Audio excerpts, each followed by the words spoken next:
الله الرحمن الرحيم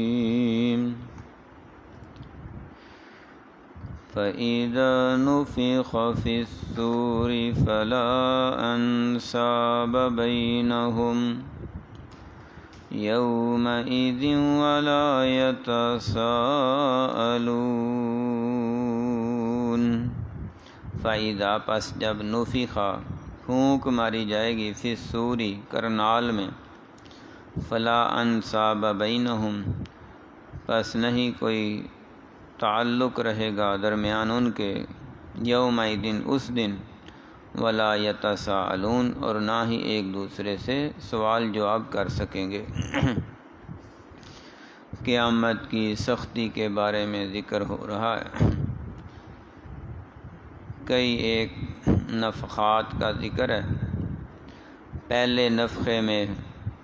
ہر طرف گھبراہٹ پیدا ہو جائے گی، ہر طرف افراتفری پیدا ہوگی۔ نفخہ ثانیہ میں تمام لوگ بے ہوش ہو جائیں گے، موت کے منہ میں چلے جائیں گے۔ نفخہ ثالثہ میں فَإِذَا هُمْ قِيَامٌ يَنْظُرُونَ سارے قبروں سے اٹھ کھڑے ہوں گے، اور یہ تقریباً نفخہ رابعہ ہے جس میں نفخہ سے مراد اعلان ہے کہ اللہ رب العزت کی طرف سب کو اکٹھا ہونا ہے، جمع ہونا ہے۔ وہ کیفیت ایسی ہوگی کہ ایک دوسرے کے تعلق، رشتے ناتے سب کٹ جائیں گے، ختم ہو جائیں گے۔ کسی کا ہوش نہیں ہوگا، کسی کو کسی کا رشتہ اور کسی کو کسی کی دوستی یاد نہیں رہے گی۔ سب اپنے ذاتی کیفیات کے اندر غرق ہوں گے۔ تو اس وقت اللہ رب العزت نے فرمایا فَإِذَا نُفِخَ فِي الصُّورِ فَلَا أَنْسَابَ بَيْنَهُمْ، جب فرشتہ کرنال میں پھونک مارے گا تو لوگوں کو آپس کے تعلقات بھول جائیں گے۔ باپ کو اولاد یاد نہیں رہے گی،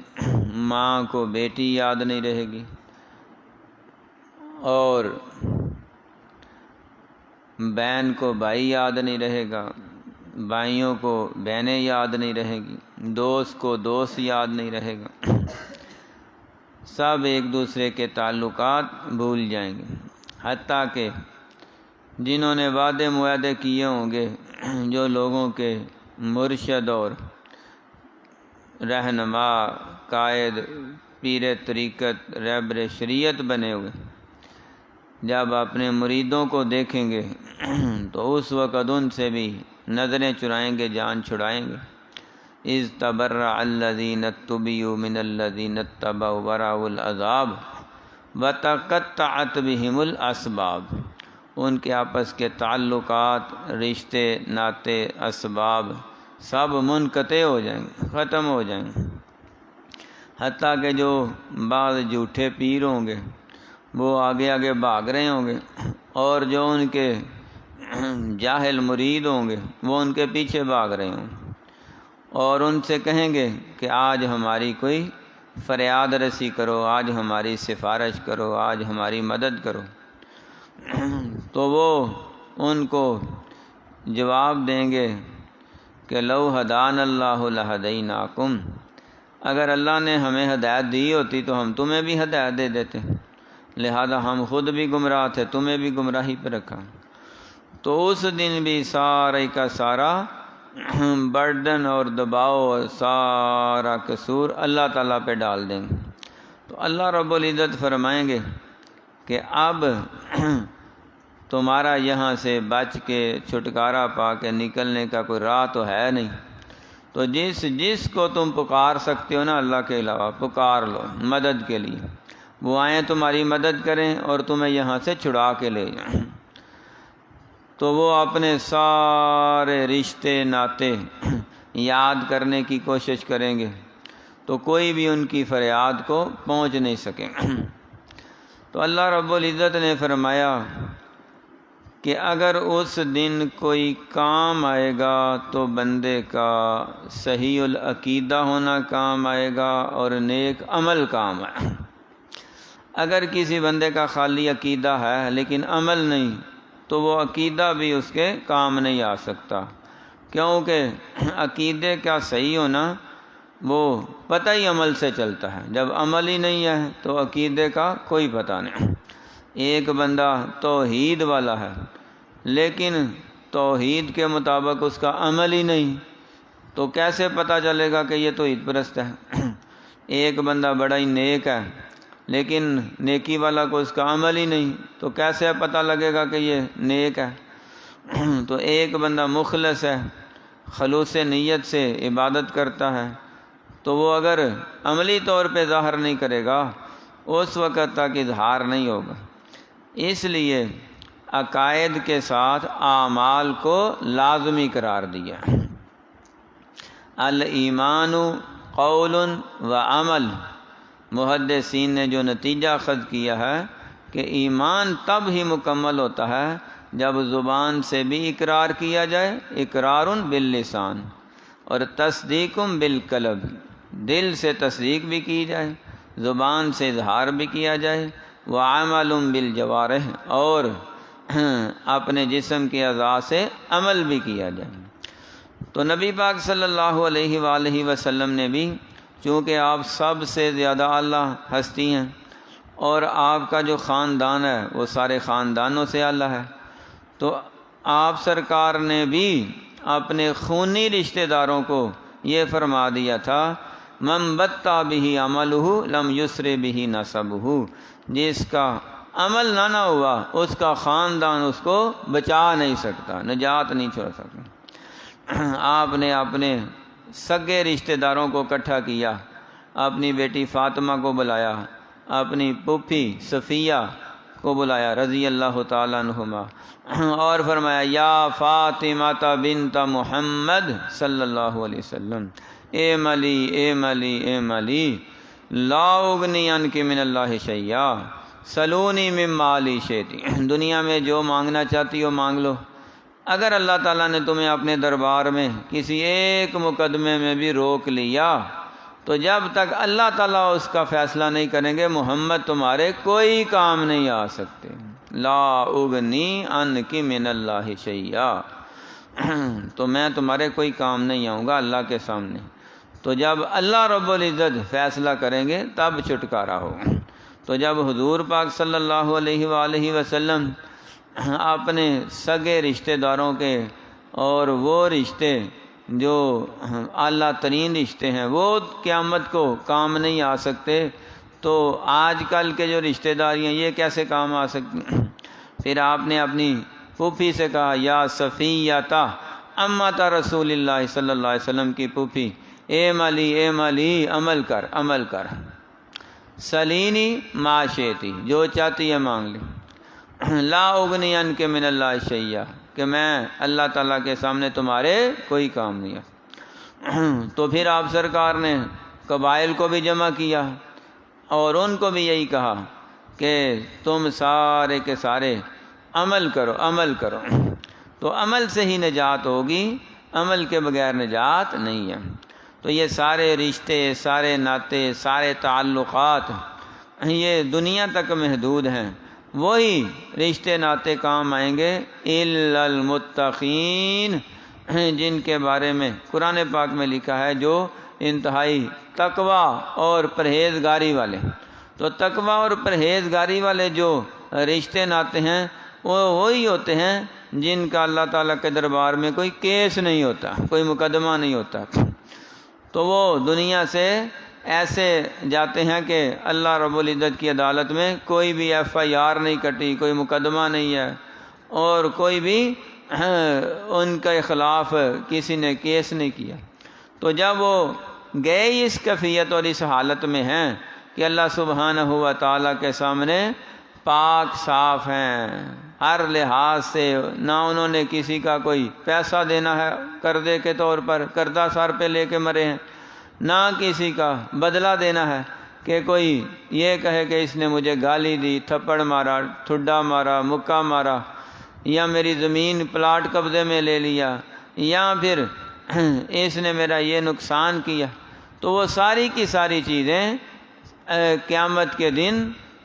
سامنے لائی جائیں گی. ایک ایک چیز کا سوال ہوگا، ایک ایک چیز کے بارے میں پوچھا جائے گا، ایک ایک مقدمہ حل کیا جائے گا. تو بندہ وہی کامیاب ہے، وہی متقی پرہیزگار ہے جس نے کسی کا کچھ قیامت کو دینا نہ ہو. بندے کو دیندار ہونا چاہیے، دیندار نہیں ہونا چاہیے. بڑا نیک ہو، بڑا ہی پرہیزگار ہو، اگر ایک آدمی بھی قیامت کے دن اٹھ کے کھڑا ہو گیا نا کہ یا باری تعالیٰ میں نے اس بندے سے یہ بدلہ لینا ہے، تو اس کو جنت میں جانے سے روک لیا جائے گا. پہلے یہ معاملہ حل کرو. تو پتہ نہیں اللہ تعالیٰ کتنی دیر تک اس کو روکے رکھتے ہیں کہ تیرا نمبر آئے گا، تیری باری آئے گی، اور یا پھر تاریخ پہ تاریخ، اور یا پھر اس کو ویسے ہی حشر کے میدان میں کھڑا کر دیا جائے. تو اماں جی عائشہ صدیقہ رضی اللہ تعالیٰ عنہ فرمایا کرتی تھی اللہم حاسبنا حسابا یسیرا، کا معنی یہ ہے کہ جس سے اللہ تعالیٰ حساب لے ہی نہ، جس سے اللہ یہی نہ پوچھیں کہ تمہارا یہ کام کیا اور یہ کیوں کیا، یہ کیوں نہیں کیا. اگر یہ سوال جواب کی نوعیت آ گئی تو بندہ پکڑا جائے گا. تو حاسبنا حسابا یسیرا یہ ہے کہ اللہ تعالیٰ اس سے کوئی سوال کرے ہی نہ. وہ اس صورت میں ہے جب اللہ سبحانہ و تعالیٰ کے سامنے بندہ اس لحاظ سے، اس انداز سے پیش ہو کہ حقوق اللہ بھی پورے ہوں، حقوق العباد بھی پورے ہوں. حقوق اللہ میں بھی نمبر پورے ہوں، حقوق العباد میں بھی نمبر پورے ہوں، تب نجات یقینی ہے. اور اگر اس نے اپنی زبان سے یا اپنے ہاتھ سے کسی زندہ انسان کو تکلیف دی یا کسی فوت شدہ کو تکلیف دی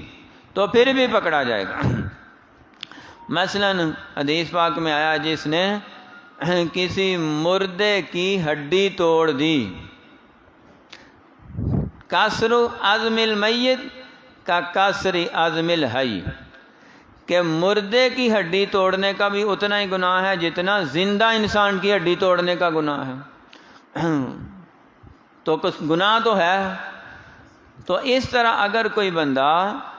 کسی فوت شدہ آدمی مسلمان کے بارے میں غلط زبان استعمال کرتا ہے تو وہ پکڑا جائے گا. مثلا کوئی گزرے ہوئے جو بزرگ علماء ہیں یا اولیاء کرام ہیں یا محدثین اعظام ہیں یا پھر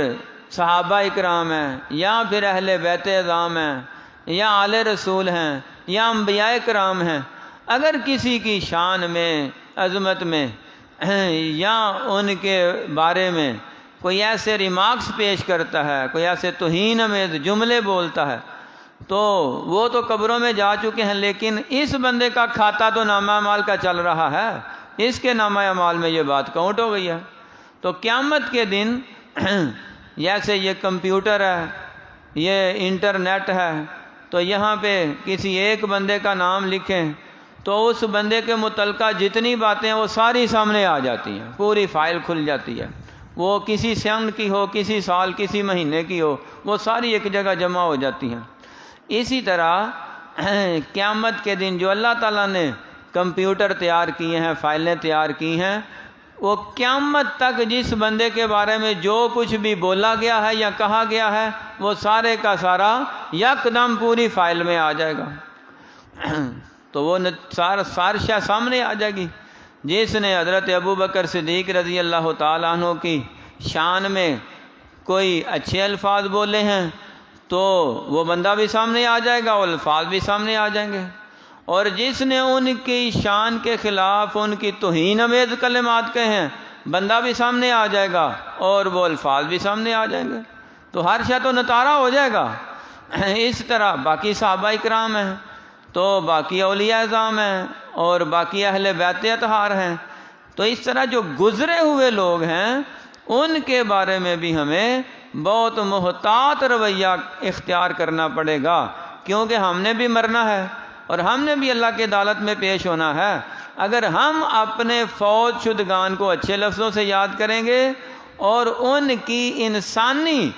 کمیوں کوتاہیوں سے صرف نظر کریں گے تو ہمارے بعد والے بھی ہم سے بھی درگزر کریں گے اور ہماری اچھائیوں کو یاد رکھیں گے۔ اور اگر ہم نے یہ راستہ دے دیا نا کہ گزرے ہوئے فوت شدگان کی قبروں کو اکھاڑنا شروع کر دیا، ان کے مردے اکھاڑنے شروع کر دیے اور ان کو فوت شدگان کو توہین آمیز لفظوں سے یاد کرنا شروع کیا، تو پھر ہم نے مرنا ہے، ہماری قبروں کو بھی کوئی نہیں چھوڑے گا، ہمیں بھی کسی نے نہیں۔ یہ ایک ریت چل پڑتی ہے پھر، تو اس ریت سے بچنا چاہیے اور اس جو ہے نا اس راستے کو بند کر دینا چاہیے۔ اچھا پہلو، اچھا لہجہ، جو ایک اتفاق اور اتحاد والا سلسلہ ہے جس میں سب کے بڑوں کا احترام کیا جائے، سارے لوگ سب کے بڑوں کا احترام کریں، اور اگر ان سے کوئی اینٹی کام ہوا بھی ہے تو وہ اللہ تعالیٰ کے حوالے کر دیں، وہ اللہ تعالیٰ کے ساتھ معاملہ جو فوت ہو گیا ان کا۔ اس لیے قیامت کے دن یہ سارے نتارے کھول دیے جائیں، نہ کوئی رشتہ کام آئے گا، نہ کوئی دوستی تعلق کام آئے گا، نہ وہاں ایک دوسرے سے کوئی سوال جواب کر کے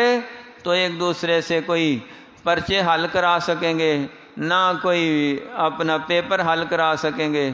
نہ کوئی وہاں وائلیشن ہو سکتی ہے، اور نہ ہی اللہ کے فرشتوں کو چکمہ دے کے جان چھڑا کے کہیں پہ کوئی بھاگا جا سکتا ہے، نہ ہی وہاں پہ اپنی جگہ کسی دوسرے کو مجرم بنا کے پیش کر کے خود بچا جا سکتا ہے۔ وہ اللہ رب العزت کی عدالت ہے، وہاں پہ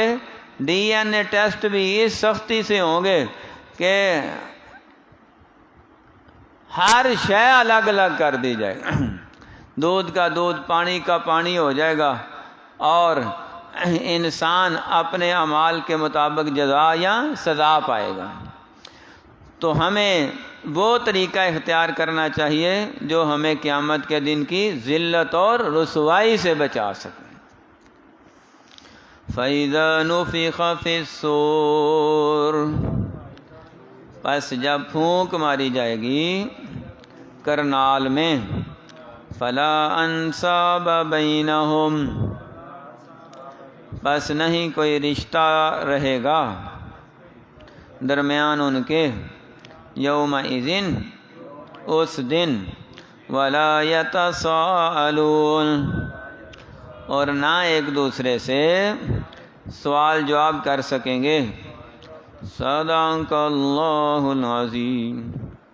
سبحانک اللہم و بحمدک۔